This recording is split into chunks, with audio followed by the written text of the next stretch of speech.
ప్రతిగా ధనము రాక్షసుడి హింసలు పెడతాడు, అడచగనే పుడతాడు రాజే ఒకడు, శత్రువునే తలదీర్చే పనిలో మన రాజు, హింసలనే మరిగాడు మంచిని మరిచే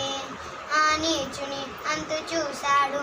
పంతంతో పోరాడి క్రోధంతో మారిపోయాడు, తానే ఒక రక్తసుడై పాలించే గుణం గుండ, బలవంతుడైన ఎదురించాలి నీ ఓర్పునే కునిక చాటాలి, గెలవాలంటే మరణించాలి కోపం మరి లోకం అవదా, యుద్ధమైన చిరునవ్వుతుంది నువ్వు ఆపేసి చూపాలిరా, నీ ఓపులలా మిగలాలిరా, ఆశలపైనే పొగరాతగా తలనే వంచే జగడాలకే దిక్కురా.